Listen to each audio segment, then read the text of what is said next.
can achieve anything, no matter what anybody says. If people tell you can't do it, you can do it. It's okay to be human. It's okay to not be perfect. Even if we make a mistake, we can acknowledge that mistake just like it's acknowledged in sacred scriptures. I feel that I'm more compassionate to other people. Whatever I do that's hurtful. If one of my friends was doing the same thing, I would never, ever, ever make them feel the way I make myself feel for it. Why am I harsher to me? This is my house. By neglecting ourselves or being harsh on ourselves, we're also being harsh on that dimension of God that exists within us also. Connecting back to the inner child. The inner child has that essence still within it. It wants to feel things, it wants to be present. That expression of emotion, whether it is good or bad, whether it is the joy of the present moment of just looking at a crystal, like, wow, this is absolutely amazing and stunning, or whether it is a moment of sadness or regret or guilt. Whatever it is, it's just feeling it fully. And then letting it out. And that leaves space for the next thing. What we perceive as good and bad, the saint or the transformed person, to them it's just the same. This too shall pass, regardless if it's good or bad, right? Remember as a mantra, so what?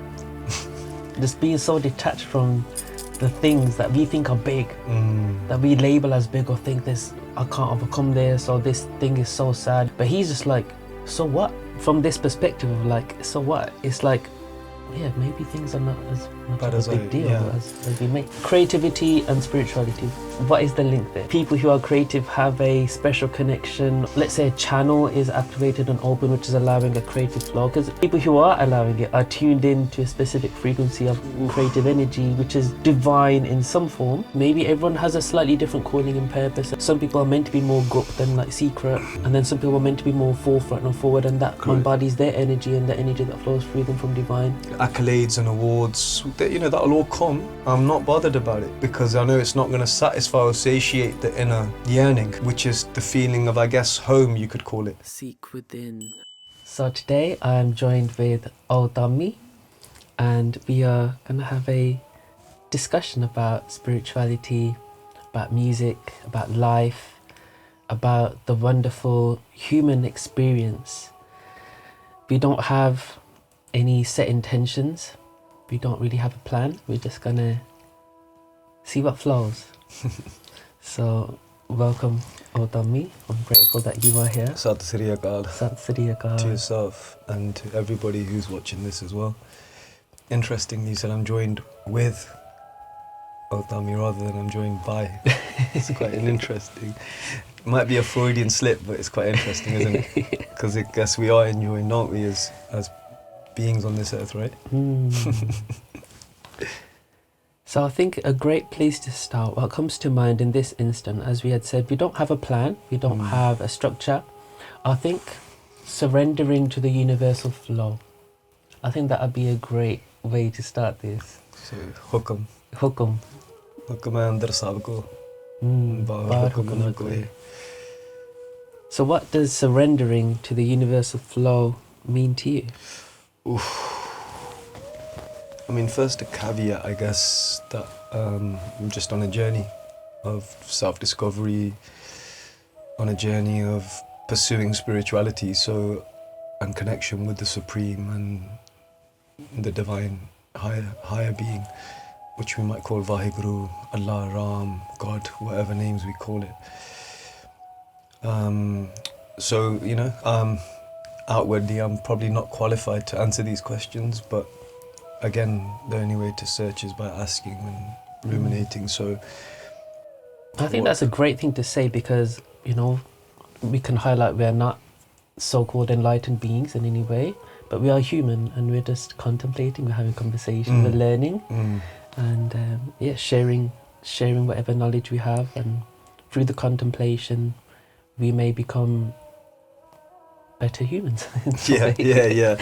I guess when we ask the questions, I guess what we're saying is, like Gurbani often says, that I know nothing, you know everything. Please grant me your knowledge, I guess. Hai Gyan dhyan kich karma na jana, saar na jana teri.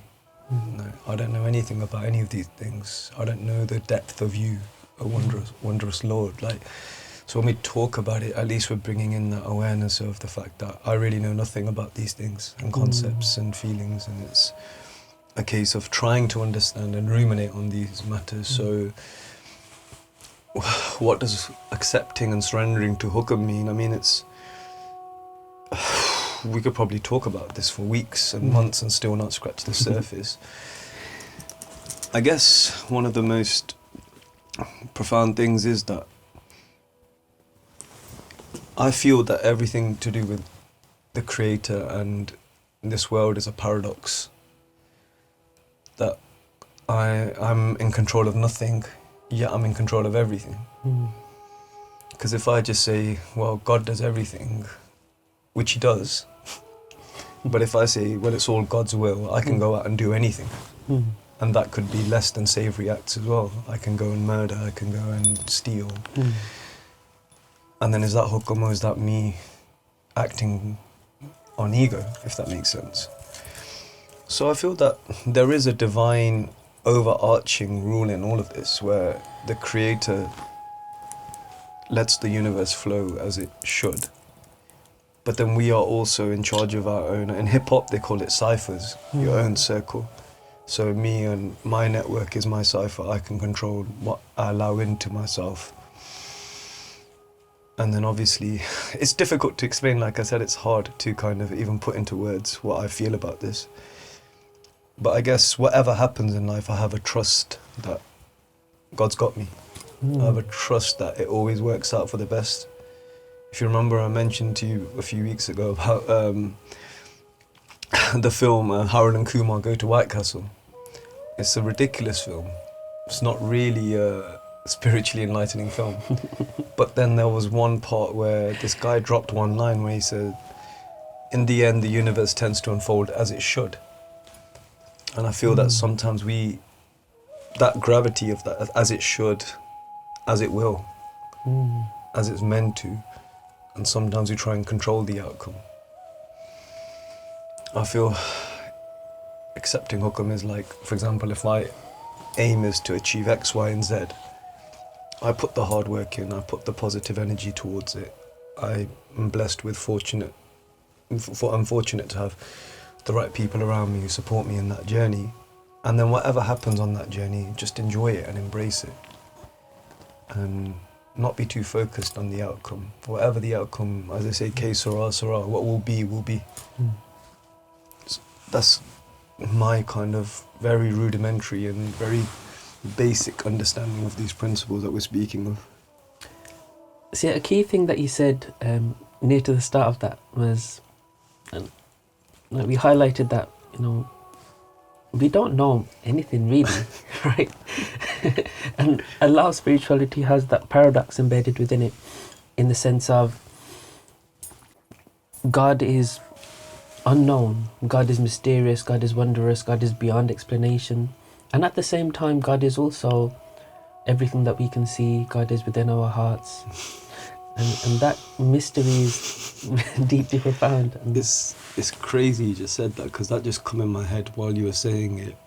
I was reading a book called Tao of Wu, like I mentioned to you, by RZA from Wu-Tang, and he said, I always found the concept of the Lord is mysterious, or the Lord works in mysterious ways, like he's obvious. He's like, look, I'm here, I'm in everything you see, I'm inside you.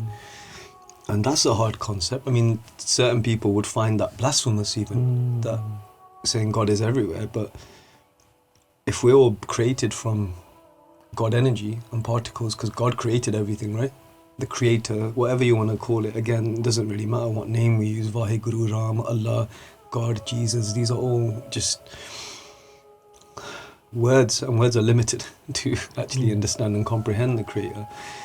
But if He's created everything, or this being has created everything, it can't be separate from the creation, if that makes sense. And like I said, like some people would find this blasphemous, but even from my understanding, the Quran says that God is closer to the human than his jugular vein. If that's the case, where is God? And then obviously Gurbani says, Jo brahmande soi pinde, jo khoje so pave, whatever is contained within the expanse of the universe is also within. And then when they've done studies and inner studies of the body, it replicates the universe, which is incredible. What's fascinating is, I think one of my friends said it once before. He said, scientists are always discovering, but they're discovering what's already been there forever, if that makes sense, right? So it's not like, wow, the scientist has now brought something brand new and created something. All they have done is now rationalized about something that exists. It's like when you do breath work and meditation, right? You're breathing in, you're breathing out. Now scientists call it is oxidization or something. It's a phase, that's brilliant.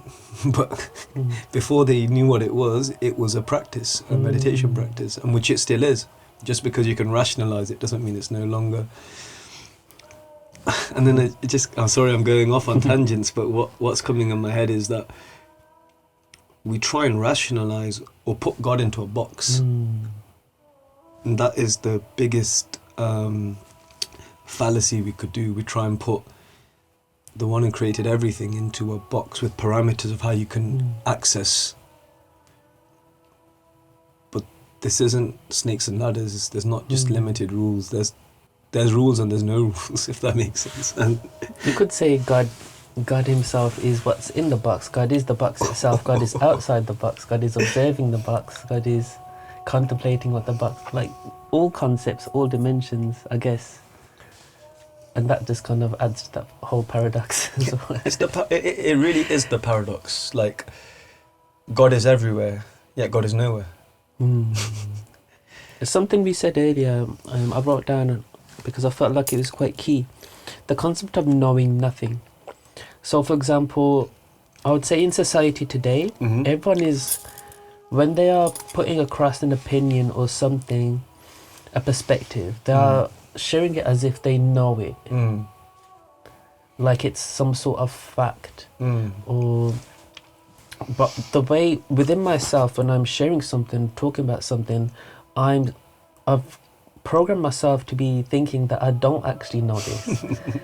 And that to me leaves an openness, right? So if I have that energy of, I know exactly what this is, and I'm closed off now. Because now no one else's wisdom or knowledge, or God's wisdom and knowledge, it can't enter me, because I think I know it all, and the ego will create that barrier. Makes sense. Within myself, and I do this consciously as well as unconsciously, is like I'm telling myself, I actually don't know. Like, and even if I'm sharing something, like maybe I'm wrong. And that maybe allows then that insights to flow to me of like, this could be something I could learn from, or maybe God will flow to me some information, or maybe I can learn from this conversation. It's incredible because light bulbs keep going off when you're speaking. I was reading Stephen Bartlett's book, The 33 Laws of Business and Life. And in one of them he said, famous, I think it was a spiritual teacher, he said, if you want to master something, teach. And I think anybody who teaches anything will probably be able to testify to this. I'm not a teacher, I'm barely a student in any field. But one of the key things is that somebody who teaches music, for example, like, I've got a teacher who teaches me music, and I bet if you asked him, he'd say, actually, the more I've been teaching, the more I'm actually learning about music, and the more knowledge I'm getting, and the more skills I'm developing as I'm sharing, because the vessel's getting empty and it's being refilled with more knowledge. So with what you said there, it's quite clear when you're, inverted commas, teaching about spirituality, actually you're emptying your vessel of the information you do know, and then more information and more awareness and intuition is coming in that journey. But then there's another paradox here. Damien Marley says in Patience, the song with Nas, he says, are we born not knowing, or are we born knowing all? Deeper and wiser, or are we just growing tall? And if you add the Gurbani quote to it, Jo Brahmande Soi Pinde, whatever's contained in the universe is contained within. So actually, are we learning, or are we rediscovering? One of my soul sisters, Saren, when I first met her years ago, the first conversation we had was about a book she was reading called Gods with Amnesia. And the concept was that we are all God with amnesia. We've forgotten our true purpose. And Gurbani again says, Apna mool pachan. Understand the true sum value of who you are within. The root. The root. But then what is the root? Because on a purely scientific DNA level, you're obviously separate and distinct to your mum and dad. But their DNA runs through every core of your being. Therefore, you are an extension and a part of your mum and dad. And that's just in the physical realm. But if we come from God, which we do, I believe, we come from the Creator, He created everything, including us, then we have some element of that DNA within us. Absolutely. Like the way I think of this and say this is that who is my father's father? Who is my mother's mother, right? And that to me is God. Right? We've all originated from that singularity, that oneness, that single point, the everythingness. And from that one, we could say the most ancient ancestor, we've all originated from that one. Ek noor te sab jag upja, as Gurbani again says, from one light, the whole universe was created. Then how can it be separate? Yeah. And some people are immature, they'll be like, yeah, but it's God in the toilet then. This is like basic, was it quantum physics or now understanding the depth of what we're talking about. All the stuff that we think of pure, unclean, all of this, these are just mind projections. The truth is that God is in everything and everyone, because it's the molecular, on the molecular level, atomic level, atoms are everything, right? Yeah. So if it comes from one, it's evidently one. When the game of chess is over, the box closes, it's all one, isn't it? It's Absolutely. not just pawns and kings. That's kind of my very limited understanding on these subjects and what I've read and what I've felt in my soul. There's 2 lines from Gurbani that I often recite in some of my workshops, especially my eye-gazing workshops. Sarab Poot Aap Vatatara, Sarab Nain Aap Bekanhara. Within all beings, God is present, and from all eyes, God is observing. And that to me is some of my favourite lines actually, because it's just a deep acknowledgement that any being that I am around, any person, whether it's a human or an animal, wherever I see a bird, we just talked about birds a few minutes ago. As in animal birds, not... Animal birds. Just to be clear, like the ones that tweet. Just to be clear. Yes, so within all beings, God is present. And that to me is a beautiful reminder. And then also within the eye gaze, when I'm making eye contact with someone, I'm aware that within that person, within those eyes, somewhere within there, God is also present, observing me through those eyes. From all eyes, God is observing. And I find that so profound. And that's sobering as well, because when we're angry or annoyed at somebody,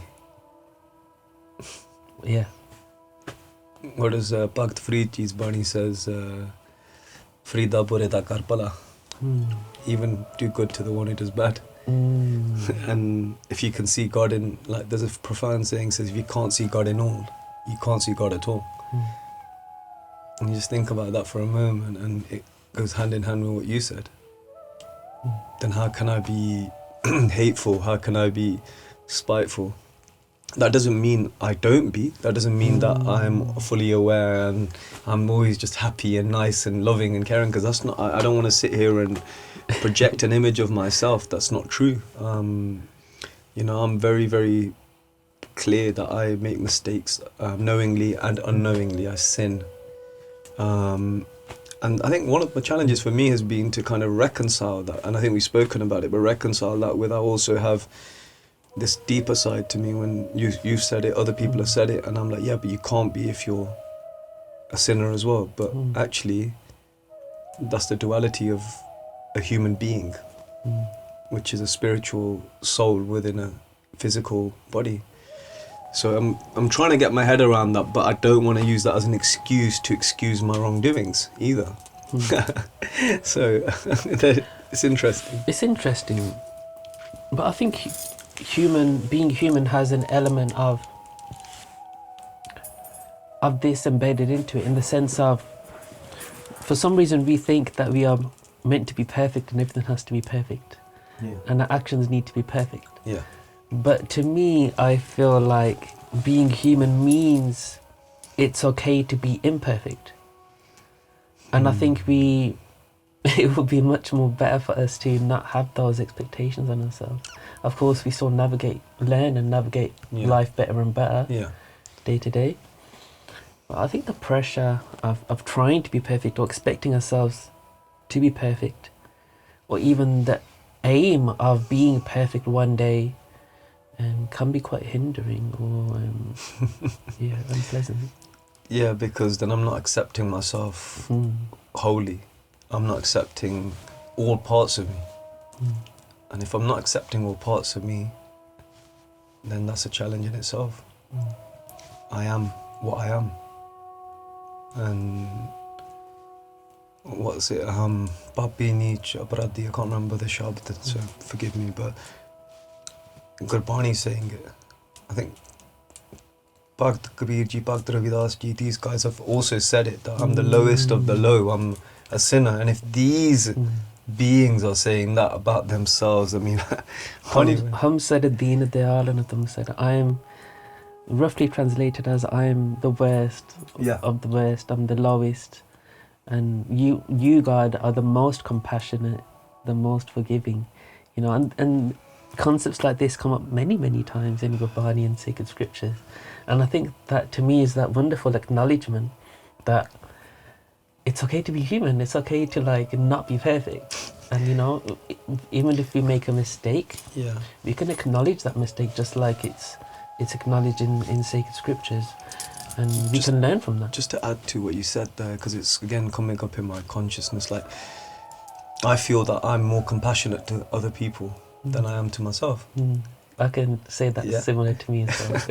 In the sense that whatever I do that's wrong, whatever I do that's hurtful, if one of my friends was doing the same thing, I would never, ever, ever make them feel the way I make myself feel for it. And that's so interesting, because why am I harsher to me? This is my house, I live in this house, this is my only house, right? But then this one also deserves compassion as well. But I'm more compassionate to others than I am to myself, which is quite wild, actually. It is quite wild. It's something I struggle with, actually, and I've been working on this for a long time to rebalance this out. And I feel like I've improved on this a lot, but there's still a lot more. Because I think, and we might have talked about this in certain ways before, but for me, I think the block with this specific subject is the fear of ego.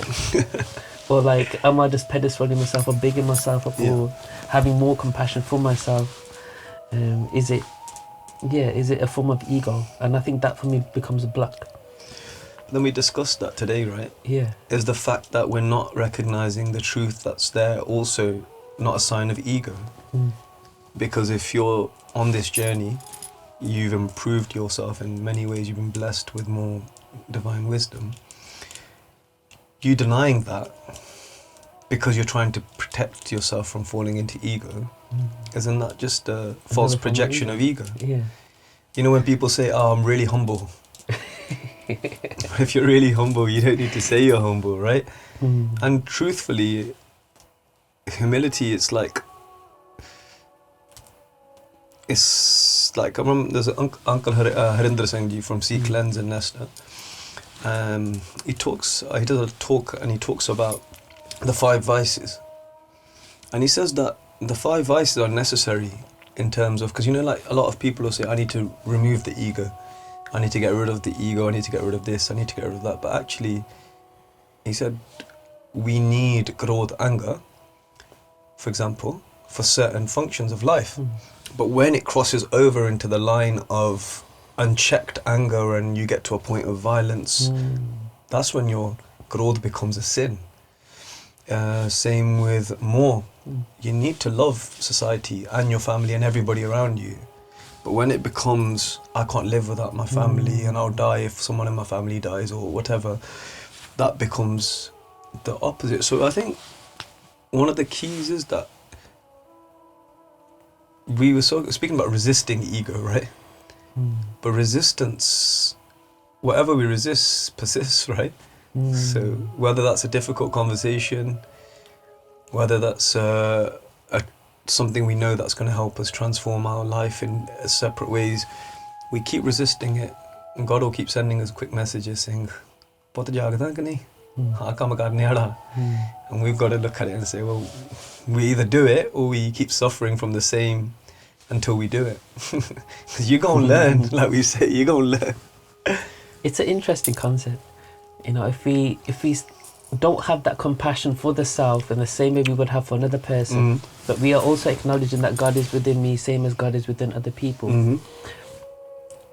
You know, it's like by neglecting ourselves or being harsh on ourselves, we're also being harsh on that dimension of God that exists within us also. That's quite cool. That's a wicked concept. I think the other thing is, I guess, suppression of feelings and emotions. I think everybody, whoever's watching this, you'll be able to relate to this, but when we suppress certain emotions, whichever ones they may be, anger, happiness, sorrow. I learnt this last week. They're saying that when you suppress one emotion, it actually affects all of the other emotions.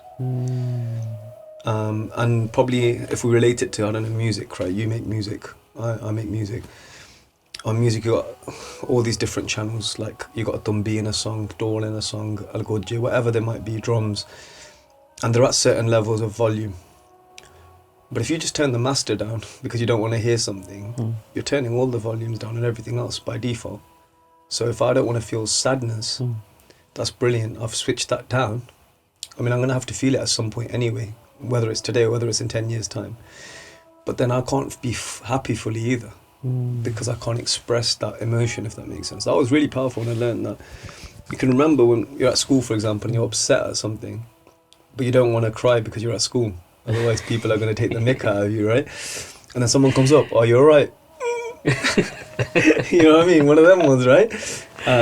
But then if I suppress it there and then, which I have done at school when I was a kid, then I've kind of switched off. Then when it comes to joy, then I probably can't be as happy like a child would be.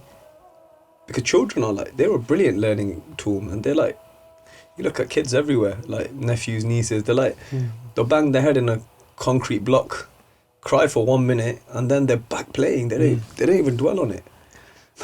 They just feel that moment, the pain is dreadful. They're like, ah, and then after a minute, they're like, what do they know? And they go and play, right? I think as human beings, because we've suppressed those feelings as adults, I think they come back and bite us as traumas and as... I think kids are a wonderful reminder in that sense of being present. Like whatever's there in that moment to be expressed. Like kids are a wonderful reminder. And I think this is the power of when we're doing this work of meditation or spiritual practices, connecting back to the inner child. You know, and the inner child has that essence still within it. It wants to kind of feel things. It wants to be present. It wants to have that expression of emotion, whether it is good or bad. Whether it is the joy of the present moment of just looking at a crystal, like, wow, this is absolutely amazing and stunning. Or whether it is a moment of sadness or regret or guilt. Whatever it is, it's just feeling it fully. And then letting it out. And that leaves space for the next thing. Is it Bhakt Freedji said in Gurbani? Because I reference Gurbani, not that I'm a scholar in Gurbani, no, by no means, but I know certain shabds because I've sat with learned people. And I'm sure there's similar parables available in other scriptures as well. But I think Bhakt Freedji says in Gurbani, I'm paraphrasing here, but the person who's the same in a moment of happiness and sorrow is the one who has transcended. Like what we perceive as good and bad, the saint or the transformed person, to them it's just the same. You know, this too shall pass, regardless if it's good or bad, right? This too shall pass. I love that phrase. It's cool, isn't it? Grounding. There's someone called Bashar who does spiritual videos as well on YouTube and various platforms, and sometimes he just says this: remember as a mantra, so what? Just being so detached from the things that we think are big, that we label as big or think this, I can't overcome this, or this thing is so sad, it's going to take me ages.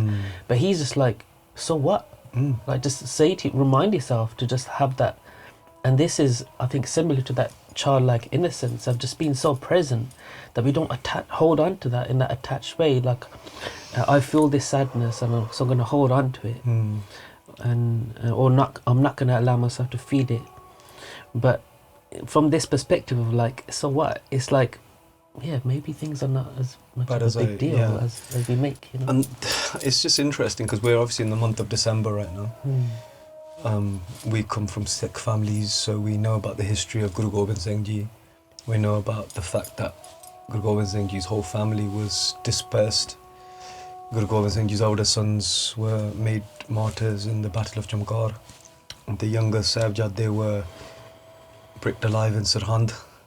And Guru Gobind Singh Ji, who was an emperor, make no mistake about it, he lived regally, royally, because he knew it's temporary. After everything that happened, Guru Gobind Singh Ji was sleeping in a jungle on thorns. After losing everything, sat there and wrote, Mitra pyare nu hal marida da kehna, saying, tell my Lord how we feel when we're detached from him.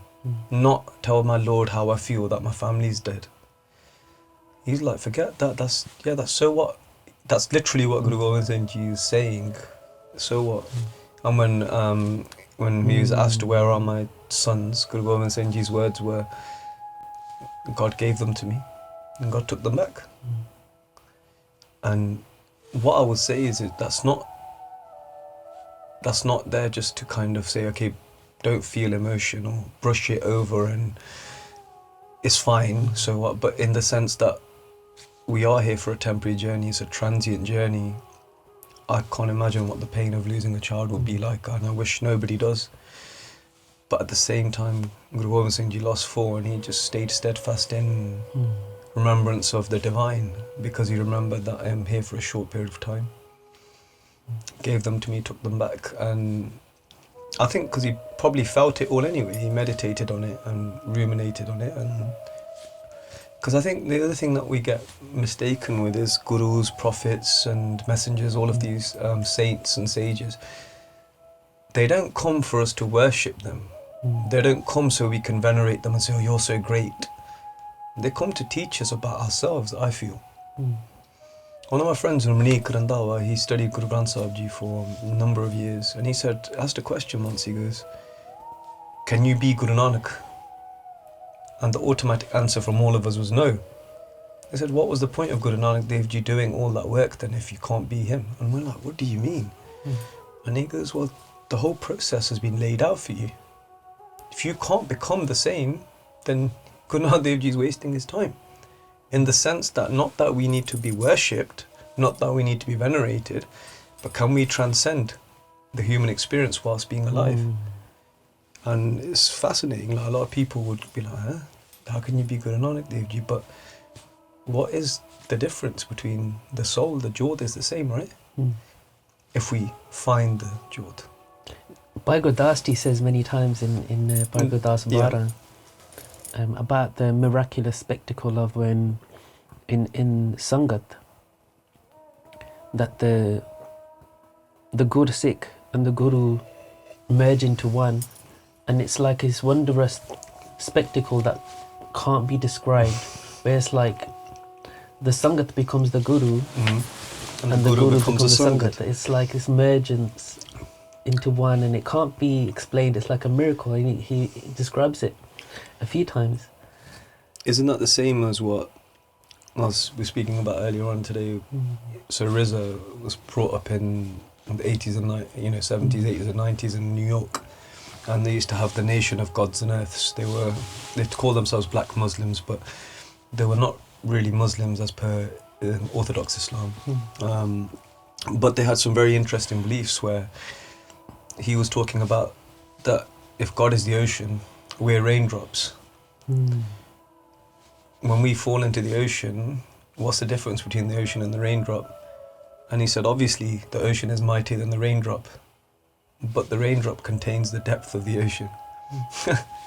which is fantastic. And I think, just to be clear on that, like the physical body will perish. That's clear. The one guarantee God's given us is Jadal Srir Chosama Kage, we're done physically. But science is catching on now that energy doesn't die. They've been saying that for a while now. Energy doesn't die, and what are we if we're not energy? And the soul journey continues. It continues, and that's why we never actually die. And then who is the undying? Who is Amrit, the one who doesn't die?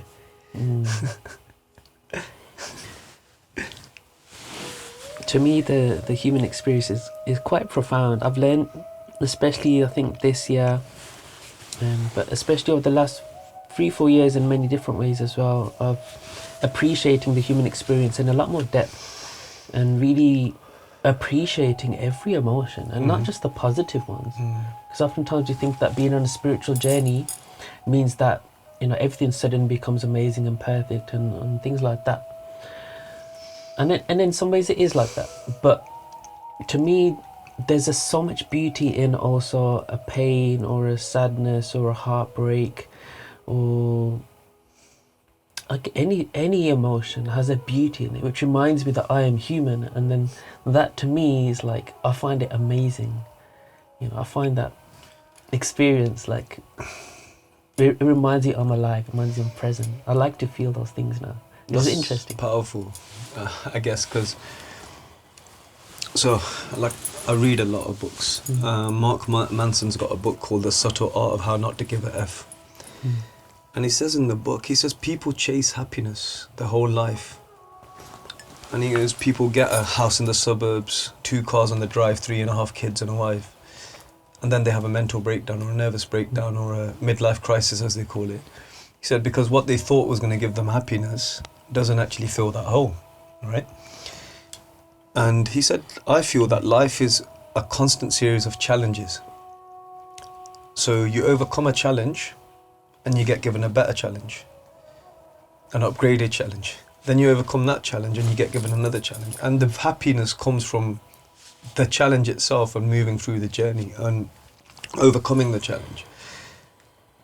And a very simple example is somebody's like, oh, I'm fed up of my job. I don't want to work anymore. I want to start my own business. The first challenge you've got is summoning up the courage to give up your job. Okay, you gave up your job. Now the challenge is, how the hell am I going to sustain myself? I haven't got a steady income anymore. Okay, the next challenge is to find this business you're going to do, and you start the business. The business starts performing, it starts growing. Now your challenge is, I need to grow this more, so I need more staff. Who am I going to employ? You employ the staff. And as you see, like these challenges keep increasing. They're different now. You get to £100,000 turnover, it's like, right, I need to be registered for VAT now. Etc., etc. And this is the thing, like, life is about growth, right? Again, I'm saying this here that I'm not grown, I'm trying to grow. I'm on a path of growth. And it's like, as long as we recognize that and we keep going, and that's the key. And, you know, I hope that anybody watching this, no matter how tough life gets, no matter how sad things are, no matter how alone you feel or down you feel, please keep going. Your presence is valued here, you're needed here. And honestly, you matter. Everything that comes on this earth has its place, every being. If you got rid of all the bumblebees in the world would stop because the pollination would cease. Even though we don't find bees the best. There's a documentary about mushrooms, and fungi, how important that is to the ecosystem. So yeah, just wanted to say that, like, you know, if anyone is struggling, you know, keep going, get the support and help that you need, but you'll make it through, and then you'll be able to help somebody else. Shall we switch up the conversation? Yeah. I think let's just do a complete flip. Yeah, do it. So we both, let's say, have stemmed from the music industry in some form, right? Yeah. And more specifically, let's say the Bhangra music industry, which is Asian pop music, we can say. I wouldn't call it pop. How else would you label it? There are pop genres in Punjab. Bhangra is like... Folk, would you say Punjabi folk? Bhangra is like... Because obviously Bhangra originated in Birmingham, right? actual Bhangra music, like in the UK at least. But Punjabi music it's just our music, and it doesn't matter what if it's folk or if it's commercially viable. It's Punjabi music. So, but there are different facets to Punjabi music, of course. Yeah, of course. So I think what I wanted to stem from this was, I've come from the Bhangra industry. I worked in there for 17 years. Wow. And I was a DJ. I've done lots of production for artists worldwide.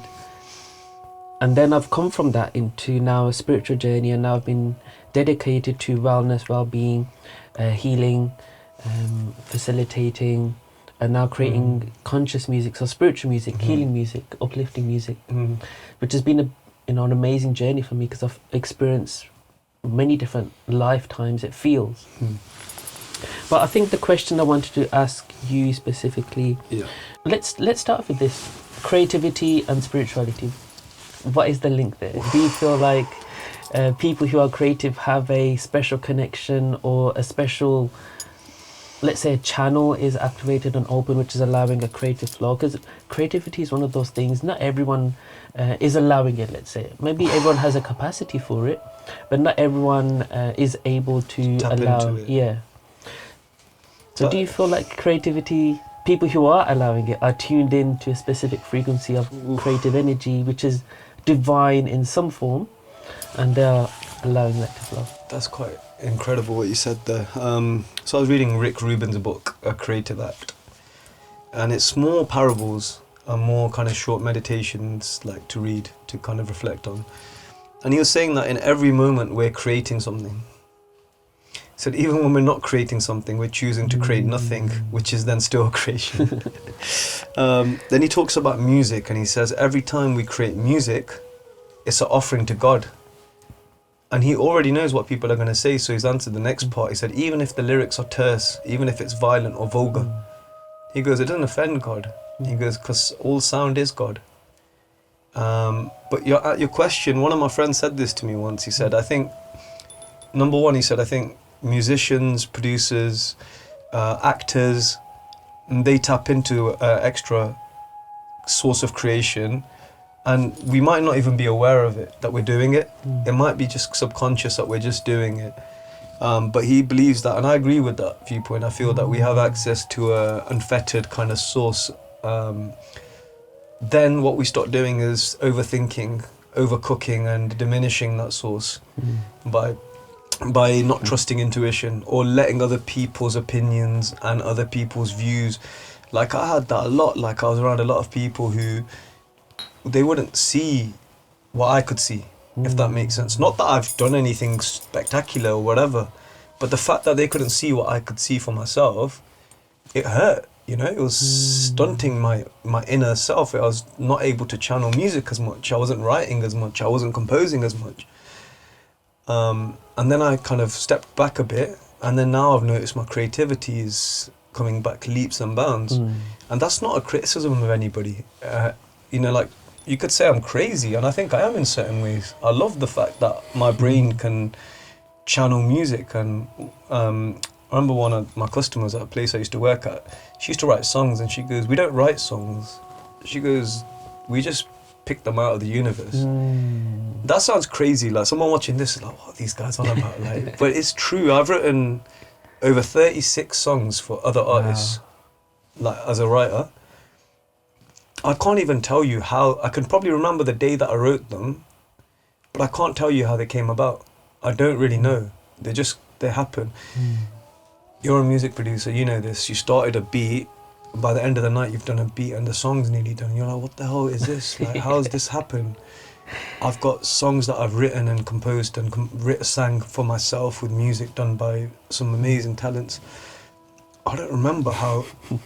I don't even know. But I think that, that we have a bit of a knowing, and even in films, like one of my friends said to me, he said, when you watch a film, note that the film's always trying to give you some kind of message, if you look at it with that intention. He said, because filmmakers have also an ability to show you something, and it is true. Have you seen Lucy, the film Lucy? That's quite interesting, isn't it? Like, so, I don't know if I answered your question, but I hope that it's given some insight. Absolutely, yeah. I mean, I definitely think that there is a link to creativity and that. The way, when I was asking the question, the way I was seeing it was that it's just like a channel. You know, like we have like Reiki energy healing, for example, and that's described as a channel of energy that is flowing for all beings. And we can just think of it as another channel, another connection, another cord, let's say, to divine. And it's just a different dimension. It's one that has a creative energy. Another chord. Yeah. C-O-R-D or C-H-O-R-D? Both. That's just a really bad music joke. But it is true. I mean... True. Maybe that's why they called it chord. Oof, that's a deep one. And then if you think about it, they sing in church. The Islamic azan is notes when they're singing, when they're calling to prayer. Om is a sound and vibration. Gurbani is written to rags. All of this is music and vibration. Of course, spiritual words and prayers to God are different to commercial music, but the point is that it's all music and it's all vibration, and yeah, it's all from source, which is incredible, right? So the next question, I guess, was, do you feel like someone being in the more commercial or pop type industry, do you feel like they are aware of where they're getting this download from, and if and the spirituality in general in the music industry? Because I'd say since my journey of the last 3-4 years, I have had maybe 3 or 4 artists say reach out, but they do it discreetly. You know, there are people out there who are experiencing spirituality or have experienced a miracle through a meditation, or in needing of some healing or some guidance, or whether it's sound or breathwork or guided meditation. But it seems like they are doing it very discreetly, or some people might be practicing it or connecting, but they're doing it discreetly. And I think people like us talking about it, because we've stemmed from that industry, and we are sitting here openly having a conversation. And I think a gentle hope is that it might give other people confidence to speak about their connection or their experiences or their journey or their life or what they think of as God, or their prayers, or how they create. That's interesting that you say that, because I mean, one of the biggest Punjabi artists worldwide right now is Diljit Bhaji. He's very open about his journey right now, about where he's going, spirituality, even understanding that it's all a game. And he's aware that it's a game, and he's still playing the game. And he laughs about it as well, but he's very open about it. But I feel that the truth is, right, whatever any of us are doing, whether it's music, whether it's arts, whether it's business, whatever it may be, whatever field it may be, is what I'm trying to say.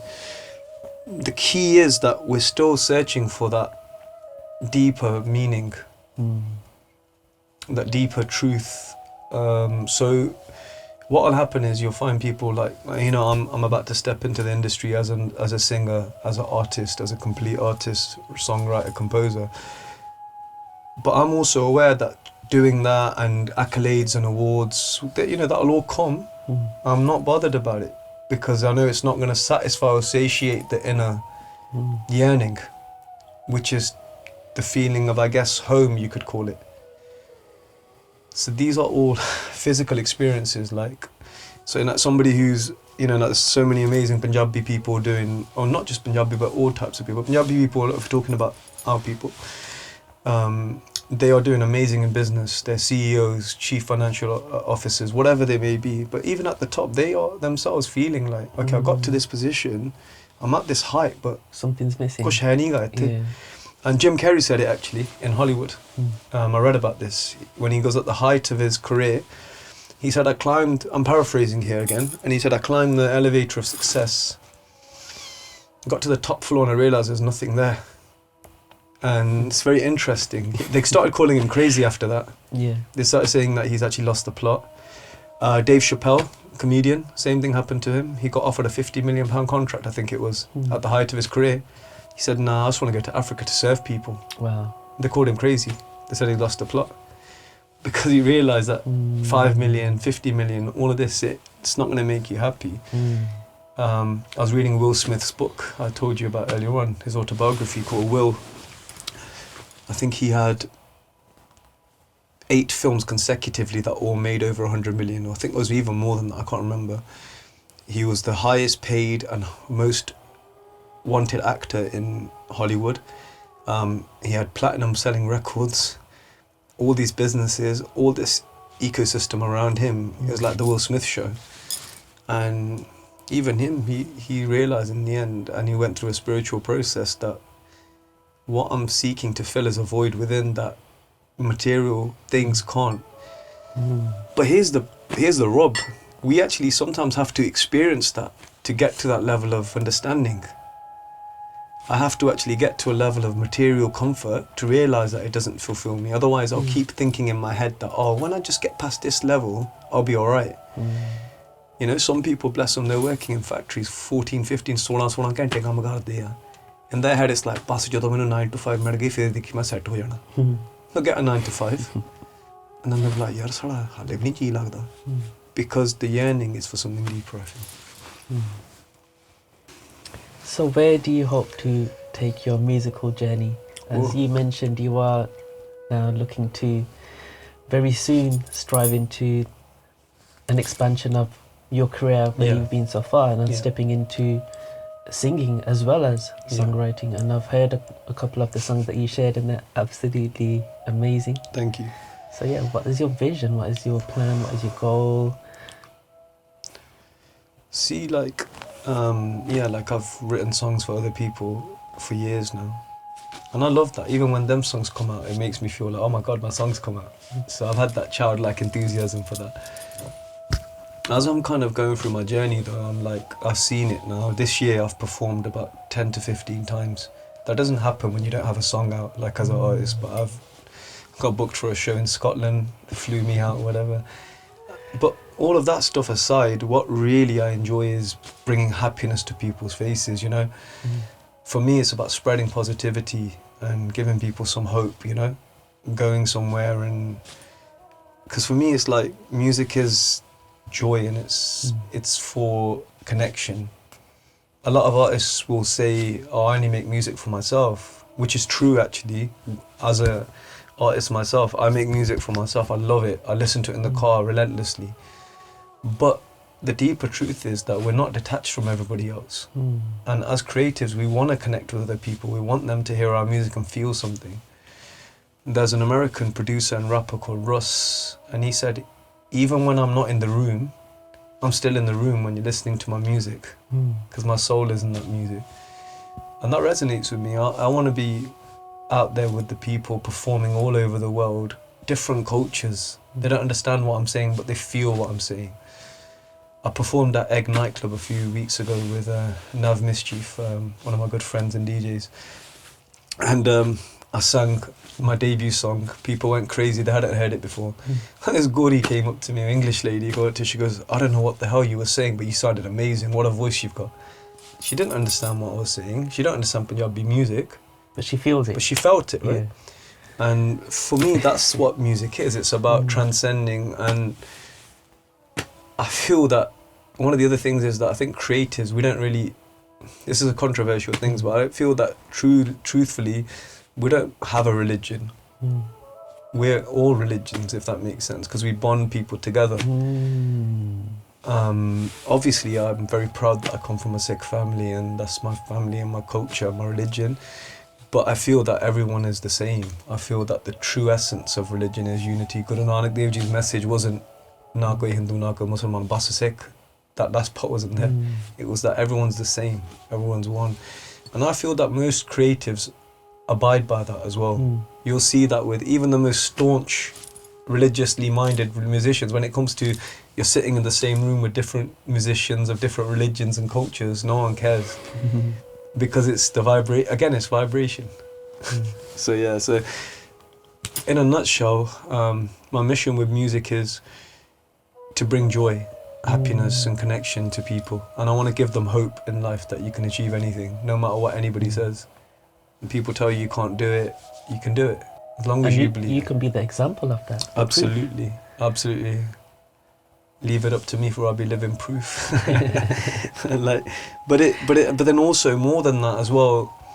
One of my good friends, Dhami, same surname as me actually, and he's been doing music for years now, 20 plus years. He still gets booked all over the world. He goes to Africa. When he goes to Africa, every time he goes to an orphanage and does seva there. That's the beauty of it all. Like, you know, me going to a different country, taking time out, my 10% of my time, and serving the less fortunate, serving people who need that support. I feel that, and I think that's really a key driver as well, to be able to do more for the world.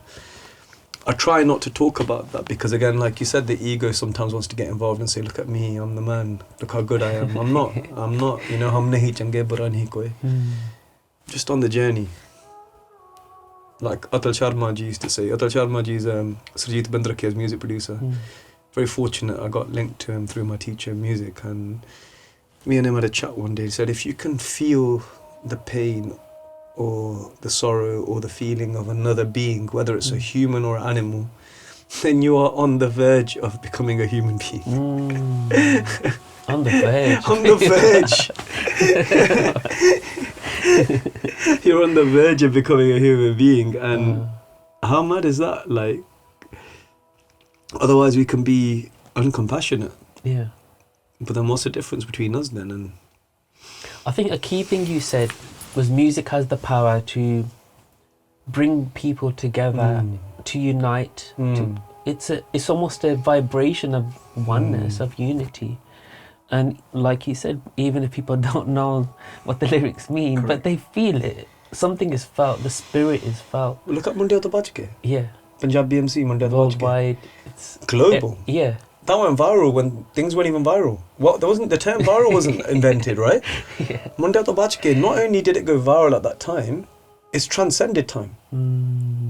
It was released over 25 years ago. A lot of us weren't even born then or very young at the time. And that song it's not watered down. It's full on Punjabi. Tor, tumbi, hard vocals. Lal Janja's vocals sick on that song. But that transcended culture. I remember I went to Mexico a few years ago and it came on and we were doing Bhangra. This Gora come up to his English dude. He's like, dude, teach me. I was like, just watch what we're doing and jump in. But that's the thing. No one understood what it means. Jay-Z heard it in a club, the rapper. That's when it really went global. And he goes, what the hell is this? I want to be on this. I remember that remix, Yeah, because that's what really helped it flow all over the world. But what a beautiful thing. And I think if you look at Bob Marley as an example, I watched this film recently. I didn't know much about Bob Marley, apart from certain interviews I've seen. He did peace concerts in Jamaica. He even got shot at one of them. But he's like, I don't care, I want to unite people. The one love thing, he lived that. One love. If we say it at some essence, right, everything and everyone is vibration, frequency. Even emotion is a vibration, is a frequency. Yeah. That's what music is, right? Music is a story, it's a journey, it has spirit, it has energy, it speaks to people. Absolutely. There are songs that you hear and they evoke emotion so deep. There's a song, I mean, again, it's December, so it's apt to talk about this, you know. Old Punjabi film by Sarjeet Kaur, Mata Sundari Puche Bajan Valio. And it's like a question Mata Sundari, Guru Gobind Singh Ji's wife, is asking Guru Gobind Singh Ji, where are my sons? And you listen to that song and she's asking what a mother would ask a father of whose children are not visible. Where are they? Where have they gone? Where have you left them? And then Guru Gobind Singh Ji answers, and it makes my soul quiver. Yeah. The words and the potency of the way she delivers the vocal and the notes she sings. It puts the scene in front of my eyes. And Guru Gobind Singh Ji says, "Tusan keh liya, bada kuch keh liya, asi chup vat sara kuch seh liya." Like, you said whatever you said, you've asked whatever you asked. I just quietly have sat here. And you know, your sons, tere lala te maan sare jag nu, una ucha kita dade di pag nu. Like, your sons, people are so proud of them. They've kept they've kept their grandfather's bug high, like, as in the sense that they didn't shirk away from sacrifice. And then he says, "Sir kar jana rakhya Gobind ne, tainyo des de dulare sade naal nahi." And Guru Gobind I didn't keep that debt on my head. I repaid that debt. That's why you can't see them with me. And that itself, I've just spoken the words. The way that she sang the words. Challa by Gurdas Man's another example, which is not a religious song, but a father lost his son. Javo ni koi mod liya, wo mere naal gaya aj ladke. Allah kare aa jave sona de ma jaan kadma ch tar ke. The story of Challa is a very interesting one. Challa was a son of a boatsman who used to cross the river in his boat. Challa was young. He wasn't experienced as a boatsman, but one day his dad was unwell and he goes, "I'll take the passengers." And his dad goes, "No, you don't, you're not ready yet." He goes, "Oh, I'll be fine." Took them, the current was too strong and he drowned and died. And Gurdas Man put so much feeling, like, "Oh javo ni koi mod liya, wo mere naal gaya aj ladke. Somebody please bring him back. It's like he fought with me and left me. Allah kare aa jave sona de ma jaan kadma ch tar ke. I hope that my God, my creator, will return my beautiful son to me. I'll give my life in the feet of God." Like, that makes you feel something so deep. Sarvan Puttar by Kuldeep Manak. Andali dome ro ro pabba maar de. Again, I could go on. There's so many songs. Like that song itself, and Punjabi MC made a remix of it where people do Bhangra to it. But the actual song is about two blind parents whose son carries them everywhere on a contraption, and then he gets killed by his mama by accident. And they're lamenting and they're letting their pain be felt, and you can hear it the way that Kuldeep Manak sang it. It rips your soul apart. I remember me and True School were sitting once and we were talking about the lyrics, and you know, my eyes were watering nearly, you know, when I was just repeating the lyrics. That story is really meaningful to me because even my dad's name is Sadran as well. No way. Yeah. And it's actually mentioned, Bhai Gurdasji mentions this story as well. So the story of this, like, I'm sure the rough translation that Bhai Gurdasji uses is, rare is that one who has loyalty like Sarwan. That's right. So it's used as an example. Correct. Of someone who's like loyal. So Sarwan, like I said, his mum and dad were blind. They couldn't see. He used to carry them on, it's like a seesaw. So his mum on one side, dad on one side. Yeah. I mean, you know, and he used to carry them everywhere. And they wanted to go yatra, they wanted to go to see some god mandars or, you know, holy places. And as he was going along, he got to a jungle and his parents were like, "Look, we're really thirsty. Can you get us some water?" Hence the song, "Sheti kar sarvan bacha pani pada de hoye. Andale ne maape tere jaan bacha de hoye." So he went to get water from a river. As he was getting water from the river, the king who owned that land, including the river, he saw a being, he thought it was an animal, like a deer. And he shot an arrow, killed it, came closer and realised it was Sarwan, looked closer, realised it was his own nephew. And when he went and told Sarwan's mum and dad, his son's dead, and they were saying, "Le ja si nahi peena tere hathon pani," like, "Take it, we don't want your water. You killed our son. Sada Sarwan putter kithe maar muka hai, papiya aur rajaya. Tenu narka vich milna nahi tikana." It's incredible, like incredible. Okay, let's switch up the conversation. We got a few minutes left. Okay. So let's talk about the humanness again, but let's in a personal perspective. Okay. So let's say, and I'll answer this question as well from my perspective as well. Yeah. Let's say from your human perspective, where you are now in this moment in your life journey, what are you, and you can acknowledge both polarities of this, negative thing that you are letting go of and dissolving, or just decreasing in your life experience, and the positive polarity. So then what are you working on increasing or calling in or expanding upon or stepping into? So the positive and the negative. Okay, so I mean, the positive and negative go hand in hand, like we said. It's part of the same dish. Yeah. I feel that I'm working on removing self-abandonment, moving towards more compassion for myself, more empathy for myself, more respect and consideration for myself. I feel for a long time I kind of put my needs last and everybody else's needs first. And I used to always find it strange when people would say charity starts at home. But actually, if I'm not full within, if my vessel isn't full, how can I actually serve anybody else fully? I used to give this advice to people as well. Yeah. I'm like, you're always ready to serve everybody else, but if you're at 20%, you can only give them 20%, even if you give them 100%. But what if you built yourself up to 100%? You can give them 50%, 30% more, and still retain 50%. How ironic, I was giving people this advice and not taking it myself. But what on the opposite spectrum, what am I looking to bring more of into my life is compassion for self, love for self, appreciation of myself, so that I can then give more love and compassion and appreciation to others. That would be kind of that will probably capture what I feel. How about yourself?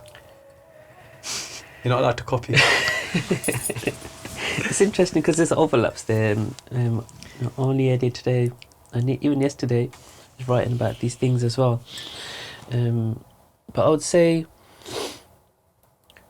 yes, similar to letting go of patterns of self-abandonment, acknowledging the value of my life journey. I find it so easy to acknowledge the beauty and value and worth of someone else and their life journey, their experiences, their spirituality. And I guess now I'm kind of embodying my own value.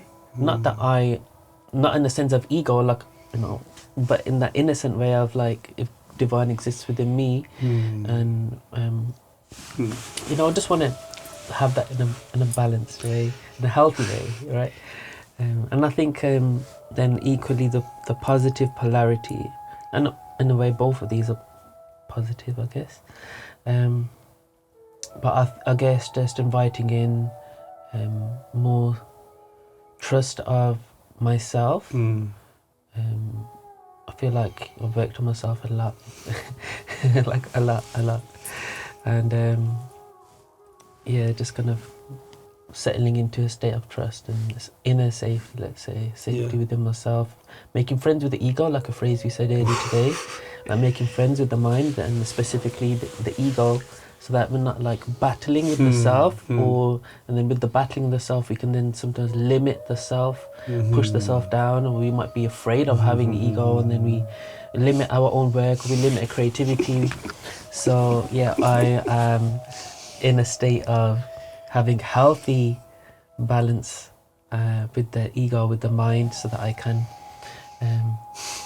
be more expansive with the work I'm doing, with my creativity, and just create more opportunities for other people to thrive as well. Correct, because I feel that we're not just here to survive on this earth, we're here to thrive. And we've got a lot of work to do, all of us as a society. And the more we grow individually, the more collectively we grow. I was watching a video about quantum physics, and they were saying that to heal the world, if we just heal ourselves, the world heals anyway. A small amount of healing is done automatically, which kind of makes sense as well. Yeah. I was filming with Soul Revolution Festival, some podcast for them a few days ago, and we had a guest on called Ethan Power. Okay. And he said something deeply interesting, this way of explaining it. Oftentimes we think that purpose is something we have to do, and it's often perceived as something external, like my purpose is to change the world and heal millions of people or whatever it is, right? But he's like, I believe that purpose is all inner. That we're here to feel, that the purpose, we are here as humans, we are here to feel, we're here to heal, we're here to be and be present and exist. We still have outer work to do, but that, correct, he explained, was a calling. And he separated one as the purpose is the inner, and then the external is a calling. What if we can't do the external if we haven't done the inner? So like in The Nation of Gods and Earth, they say knowledge, wisdom, understanding, because I've read about this since I've been into hip-hop. And Rizzo was saying that knowledge is what you acquire, and wisdom is when you apply the knowledge. And then when you've got the knowledge and you apply the knowledge and you get wisdom, or wisdom, then you get understanding. And I think, interestingly, there's a Stephen Bartlett's book he was talking about when he was like 19 years old. He had like an I don't want to say existent, I can't even say the word. You know the crisis that a person has. Yeah, existential crisis. Existential, that's the one. Yeah, geez, I can't even. Tough word. It wasn't actually that tough. I made it tougher than it was. But yeah, he said he had a crisis where he's like, should I start a corporate career, or should I go and save one person in Africa where I was born, just to kind of help them? So he went to this talk with this, spiritual teacher, guru kind of guy in New York. And this guy gave his whole talk, and then he goes, any questions? And Stephen Bartlett put his hand up. You know, he's a massive businessman now, millions of pounds worth of business, hundreds of millions of pounds. Stephen Bartlett said, I want to ask you, should I embark on a career, a commercial career, and, start in that side? Or should I go to Africa, just even if I can help one person? Because the spiritual guru just sat still for a few minutes, and he went, you can never fill from an empty cup. That was it. And he goes, at that moment I knew what I needed to do, because I went into business. He goes, now I've got multiple non-governmental organisations and charities where we're helping hundreds of thousands of people with millions of pounds across the world. I think it's fantastic. I mean, and as Sikhs, we've got a very simple requirement. Guru Nanak Dev Ji had 20 rupees. He gave all of them to the sadhus to feed them, to start the langar, right? Our requirement is so easy. Like, you got 20, just give 2, keep the rest. Give 2. So we've got 10% of our time, 10% of our money. It's so small, but the impact is incredible. So, but I think, like you said, like, we could do that, but then the ego could get fed if we don't manage our inner work first. Yeah. So I think it's important to have that balance, right? So we do the spiritual practices, the meditation, the breath, whatever the practices are, yoga, Gurbani, Simran, Path, spending time in nature, healthy eating. So whatever we can do to keep the body, the mind healthy, and then we just kind of acknowledge that the divine is within, and we have just explore the journey and see how that unfolds. See, I talk about Your Seva a lot. They're a charity from Birmingham. They do a lot of work in Punjab. The main guy, his name's not Gids, but that's his nickname. I've known Gids for 5 years. I don't even know what he looks like. I have no idea. I could walk past him in the street. I have no idea what he looks like. He doesn't want his name associated to the Seva. He doesn't want anyone to know that he's behind the Seva. He doesn't want anything to do with it. He just makes sure that the money goes to where it needs to go and it's done. He's that conscious of, I don't want any ego. I don't want to be trapped by this. And it's tough, like in the social generation as well. Like if you look at, in one way, I mean, Khalsa Aid and Ravi Singh. I know Ravi Singh really well, and they do fantastic work all over the world. And he is a face of the charity. But the work that he does helps people learn who Sikhs are. They look at him and think, oh, these guys are cool. He went to Somerset when they had flooding, and they were like, oh my God, who are you? And he went, we're Sikhs and we're here to help. Every year they do a turpentine contest in Somerset because of the work they do. So it's such a tough balance, because do we stay in the shadows like Gids does, or do we actually go out in public and show? Maybe it's different for different people. Yeah, it's interesting, because the other thing is, some people have personalities. Ravi's got a very magnetic personality, and people are, gravitate towards that. And some people, you can say, have different purpose and different calling, different soul experiences that they're here to experience. What's incredible is when Khalsa Aid started, Ravi and his friends heard that there was a civil war going on in Bosnia. They got in a van from England, drove to Bosnia, to a war zone in 99 or something. How crazy is that? So I guess he knew what his soul calling was. But I guess the key is You know, I could be somebody who does seva, pretend that I'm very, very humble, but actually I'm not. It's an interesting one to find a balance, and I think that's why it's been something for me, a challenge to, or a fear, let's say, a spiritual fear, in the sense of, you know, I feel like I've been holding myself back a lot over the last 3 years from achieving, from taking certain opportunities which would have been very expansive and fruitful, just because of what if I get ego, or what if I may get ego, or what if I am being, and even things like creating videos. Like I've got lists and lists of ideas. What if you're being egotistical by not doing what you should be doing? That's the thing, right? Have you ever heard of The Little Voice? It's a book by Brian Singer. I've not read the book, but the concept is we've got a little voice in our head that kind of stops us from doing all the stuff we need to be doing. And it's about identifying the source of where the noise is coming from. You know, when you're doing something, say road rage, you know that this is wrong. Internally, I know that it's wrong. Internally, I'll hear two voices, one saying, God, they come, and the other voice saying, Banda Marja. Who do I choose to listen to? But when you're doing the work you're doing, you're helping people, you're healing people, healing yourself. Is that ego? Guru Nanak Dev Ji could have stayed at home then and done nothing. Could have gone to the bay, meditated for that week, come back out, thought, sick, I've clocked the game now in a bit, guys. I'm just going to chill and do my thing. Guru Nanak Dev Ji never chilled a day after that. He went all around the world. I think that's a key nugget of acknowledgement and inspiration there. You know, that if we have the capacity and the ability, and I think it's, like you said earlier, it's, maybe everyone has a slightly different calling and purpose, and some people are meant to be more gupt than like secret, and then some people are meant to be more forefront or forward, and that embodies their energy and the energy that flows through them from divine. Correct. And what do you think about the Manji as well? You know, when the Manji Sahibs were created by the Gurus, it was sending people out to preach the word. Yeah. Preachers have been doing it from day one. As long as you can keep yourself separate from the message, there's nothing wrong with delivering the message. The postman isn't egotistical because he gets a letter to your door. He just does his job. It's been amazing having you on and talking, sitting with you, having your presence, and I'm really grateful to have connected with you. It's only been like a few months, you know, I think this is the third time we've met now in the space of, you know, a month, let's say. Yeah, that's right, yeah.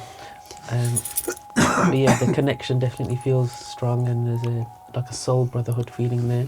Thank you. So I'm really grateful for this conversation, and we hope that it helps and inspires other people who may be listening.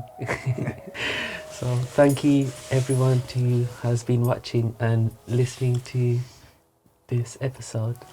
Thank you so much for having me on. It's just been an absolute pleasure.